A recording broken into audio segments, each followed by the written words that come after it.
today we're talking about DQ Studios. And DQ Studios, that's me and Quinn taking pictures for like 15 years. 15 years! That's insanity!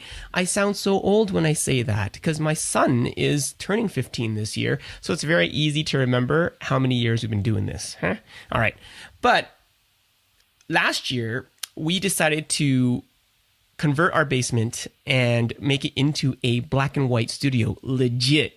Now, the crazy thing is, you're thinking, Dave, you said the portrait studio turns 1. Yeah, but really it's been 15 years in the making because essentially everything that we learned being wedding photographers translates because light is light, right?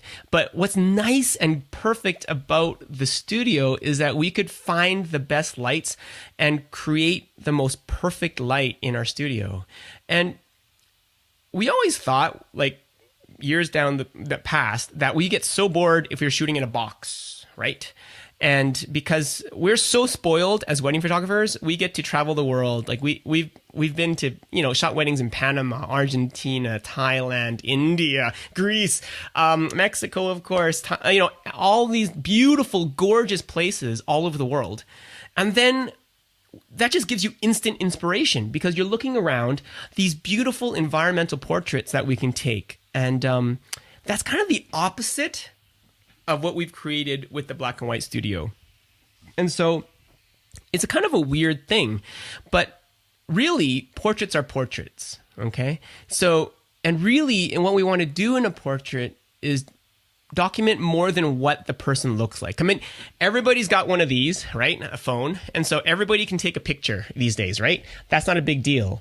But how can we create an image that can allow you to, one, want to look at it a little longer than just a passing glance, and then two, tell you something about the people in the photo that maybe a regular photo wouldn't reveal, right? And so whether we're shooting a wedding or whether we're shooting a portrait in our black and white studio, our focus is always on making sure that whoever we're photographing feels comfortable to be themselves, because we really truly believe that people look the best and look most authentic when, of course, they're comfortable, right, in front of a lens. And so it's been a really interesting journey for the past year to translate all that we've learned through wedding photography and making that happen in something as quote unquote controlled as a studio. And then black and white, for the love of black and white. So why do we choose to do only black and whites? Well, 2 years ago, as a gift to my parents, my siblings suggested that we scan all of their photos. Now, my dad is, 78 years old? That's a lot of photos. And so that Christmas, it was the Asian sweatshop, man. We had kids, we had grandkids, we had multiple stations. The place was a mess. And we scanned over 20,000 photos documenting an entire lifespan from the 1930s of my dad's grandpa, my great-grandfather. We had one picture, right? To today. And we scanned all their photos. And after we scanned them all, we did it by decades because we couldn't really pinpoint some of the years. But I was so captivated by the black and whites. And I remember sitting there after we had scanned this. It took us a whole week over Christmas. We're Asian. We're very efficient. But I sat there and I grabbed my dad and I had him sit beside me and I just quizzed him because on some of the pictures, he wrote in Chinese on the back. I don't read Chinese. And so I'd ask him, who is this, Dad? Who is this person?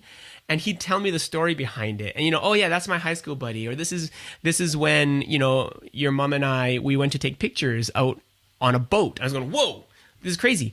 And I realized, yeah, the color ones were beautiful too. And in the 70s, the faded color ones with very interesting displays of fashion were there as well. But I realized that I was just sucked in to finding out who these people were in my dad's life. And so it was such a cool experience for me, and it really made me gravitate to black and white because you don't have the distraction of color. You really focus on shapes and peoples and character.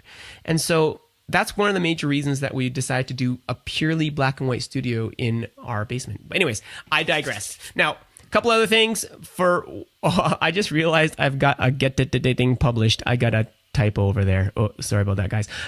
But getting published. And so Rangefinder, great magazine. And anyways, we were asked to submit photos because they have a fully lit section in here. And what was interesting is we thought, oh, okay, they know us for wedding photography. So we submitted a whole bunch of wedding photos. And they came back to us, saw our Instagram feed, and requested that, how about this photo? What's the story behind this photo? And that's a black and white studio photo. And they asked us, what's the story behind this photo?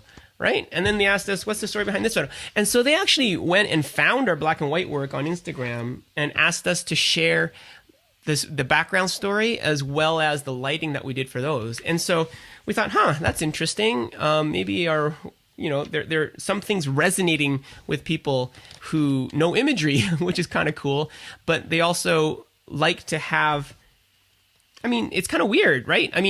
If we give them something to look at and they come back and say, no, we like these ones better, maybe we're onto something. That was really nice. And I would totally tell you to check this out, guys, because we also have the behind the scenes in there. And so how we lit it, as well as all the gory details like f-stops and all that jazz. So that's on the Rangefinder. I think you can find it online too. But yeah, that was really cool. And we haven't entered a competition for imagery in a long, long time. And when we first started in wedding photography, way back in the day, we didn't enter a single image competition. We entered the album competitions. And our thinking back then was for weddings, you know what? Anybody can luck out and get one great image out of a wedding, right? Like you're shooting thousands of photos. Of course you can get one or two good shots. But how can you best tell a story every time you shoot? And so we thought, album competition, bingo, because you can't luck out on a whole day. Well, you can still have a gorgeous couple, right? And gorgeous place, but you really have to focus on the story and tell their story in the best possible manner. And so we were so fortunate to be able to, the first time we entered the album competition, we won first place. It was really quite an honor and definitely a God thing. And so we haven't entered competitions for many years because we're not really photojournalistic in the regard where, award-winning style-wise, right? But when we started the Portrait Studio, Quinn just kind of on a lark decided to enter some competitions just this last couple months. And it was really awesome. I'm so proud of her. This image won first place just this month. And it's a really simple black and white. It's a maternity shot, right? But I don't know. I think there's something beautiful about the simplicity and what you can read in something as simple as a black and white photo. And there's nothing terribly, crazy about the image.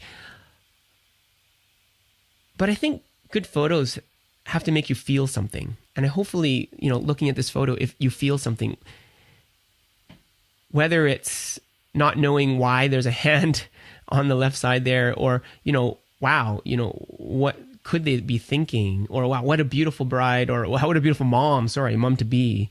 And, all these things and thoughts and feelings. And hopefully that is why it connects to people and why it won first place.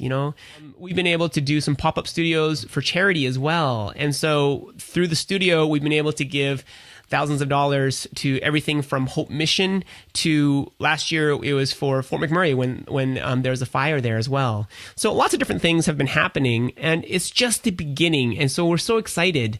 But if you're wanting to learn more about DQ Studios and our black and white work, you can check out, there's a link in the description. And yeah, it's exciting times. And we're still shooting weddings. We still love color when we're shooting either weddings or what we call lifestyle photos when we go into people's homes and document them as they are. But in our studio, we truly love the black and whites. And yeah, we're just so fortunate to do something that we love and we're passionate about. And thanks for listening to me rant and rave and be really excited for what we do. So that's all I have for this Monday. Thank you guys for joining me. It is June 26th, 2017. 15. And if you guys would like to see more, you guys can share, support, subscribe at ChineseSecrets.com. So God bless. I'll see you guys tomorrow. Peace out.